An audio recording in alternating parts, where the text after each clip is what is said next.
Finally, the Godzilla X Kong, the new Empire trailer dropped by now. I'm sure most of us have seen the trailer. I do apologize for the background sound, but I've always told you guys that I do live in a busy street, so there's gonna be a lot of cars, a lot of noise in the background. Let's get into it and break this trailer down. My reactions with this trailer and what I think about it is that it's delivering a lot of things that I wasn't expecting to see. They're not shy to show a lot of things that were supposed to be leaks, a lot of things that were talked about, and this only confirms that all the leaks so far are to be true. There's a lot of locations that were mentioned in the leaks, and this obviously confirms everything so far. So if you don't want to know about the leaks, don't look at them. If you know, then you know what's going to happen, and you pretty much know the plot of this movie. The first thing that we see is a massive hole just opening up from the desert, and we do see it's a sort of mechanized arm, and a lot of people might be confused as to what this is. So without giving too much information or the whole leaks away, it's pretty much Kong with a upgraded arm slash hand. Now this is only speculation on my end, but if you notice in the trailer they mentioned that there is so many mysteries in the Hollow Earth than we could ever imagine. There's a reason why Godzilla has evolved. There's a reason why Kong gets his upgraded arm. And there's a lot of things happening, but I have a theory. We do see a lot of crystals. We saw it in the box art for the toys.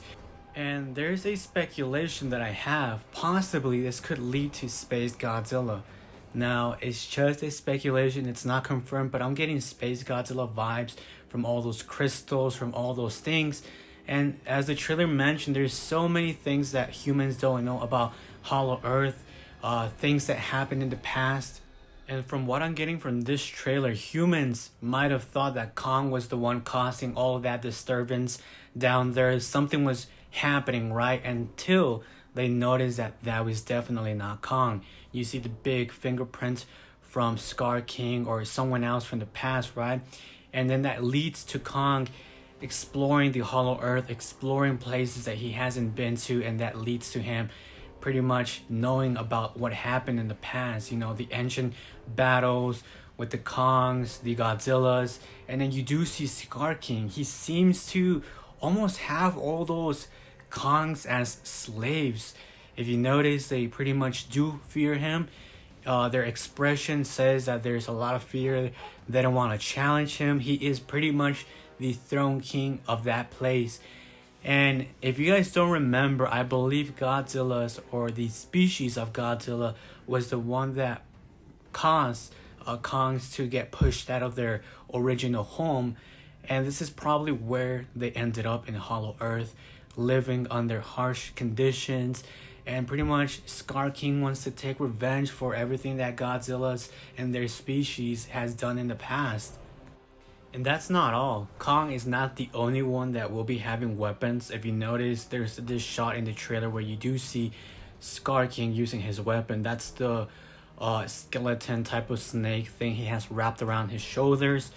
We do see that in the leaks. We do see that in the scripts that were leaked out there months ago, years ago. So it is becoming a reality that Scar King will have weapons of his own, such as Kong and another, you know, massive weapon, aka monster.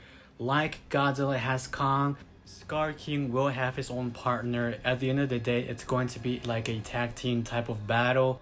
Now let's talk about Godzilla. For many of you asking yourself, why has Godzilla changed? Is this a different Godzilla? No, it is not a different Godzilla. From what we understand and the leaks have mentioned, this is what is called a Evolved Godzilla.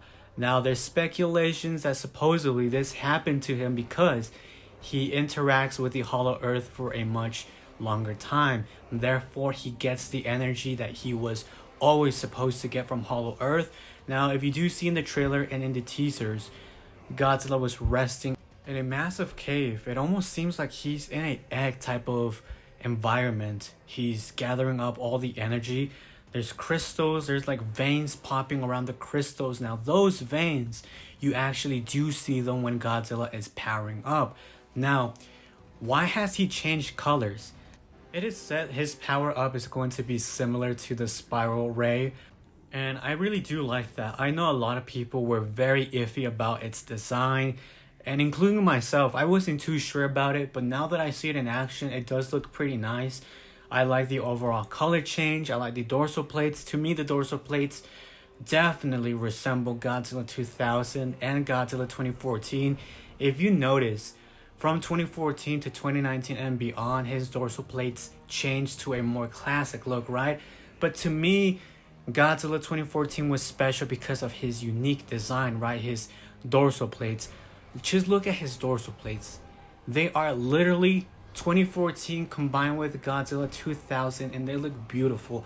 I like the overall color. It's like a pink reddish color. There seems to be like crystals popping around his head. I just love it. Now let's talk about the tone of this movie. From what I'm getting, it seems to be something serious and funny. And obviously we do see like that mini Kong out there. Pretty much what's gonna happen is this is gonna follow a similar path to the story of Son of Kong, with different elements thrown into this story. And the latest screen testing that people have already seen and gave their opinion is that the battles are going to be very similar and very goofy to the classic Godzilla vs. Kong. Now, I don't know about you, but personally, I don't like when big monsters are just goofing around and doing funny stuff. To me, monsters are supposed to scare you. They aren't supposed to be funny, right? You are supposed to be terrified of their power, of their presence, and what they can do.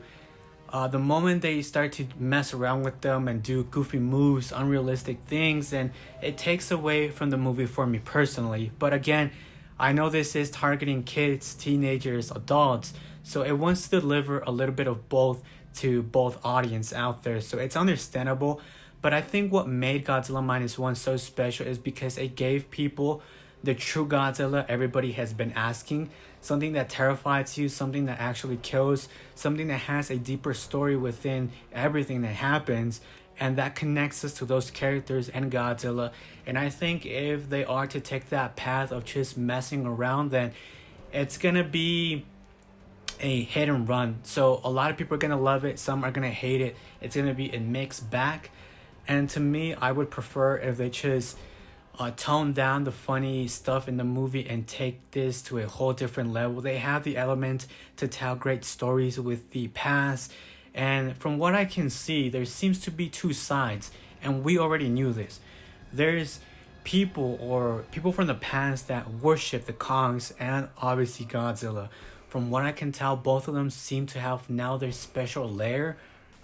So perhaps the place that Godzilla goes to rest and recover is a special place where Godzilla's used to go. I got a feeling like there has to be something out there that was massive, so massive than Godzilla. And what I mean by this is similar to Kong and Scar King. Scar King is the big bad, he's bigger, he's someone from the past, very ancient, right? So I have a feeling that Godzilla has to have his counterpart. He can't not be the oldest out there. There has to be a older Godzilla out there. And perhaps he finds this cave where he learns about his past. He learns that there's a power boost within this cave. So he rests, he gets that power upgrade, and that's how he comes out looking. So overall, I'm pretty happy. I'm surprised that they are showing the Evolved Godzilla. I would have thought that they were going to save that possibly for the final trailer or maybe trailer 2. But look, they're not scared to show what's going to happen. They know that a lot of information is out there. So during the final shot, we see both Godzilla and Kong running at something. We can speculate this is them charging at Scar King and Shimu. Now look at Godzilla. We know that he's evolved, right? But I think he got that overall design change to better fit his combat style. We know that Scar King has big arms, his length is bigger. So what I think is that they are trying to get Godzilla to have a better... The final shot, we have Godzilla and obviously Kong charging at something. We can only speculate this is them charging at Scar King and Shimu. Now, Godzilla looks very different. We talked about his evolved form, but I think he got that change because he has to get accustomed to the power link between him and Scar King. We know that both of them are going to fail, and I think Scar King has a bigger length with his arms, so it's more like Godzilla has to adapt to his environment, adapt to the style of Scar King. So it makes sense for him to have longer hands, arms to combat against Scar King. He does seem to be more hunched over. It's very, very similar to that 3D printed statue that I showed you guys a few days ago, where Godzilla can obviously stand up fully straight. It does appear like he's going to be hunched over. Again, people are going to like it or hate it. Overall, I think this trailer was excellent. I was not expecting so much stuff to happen during this trailer. It delivered on a lot of things, and it confirms a lot of leaks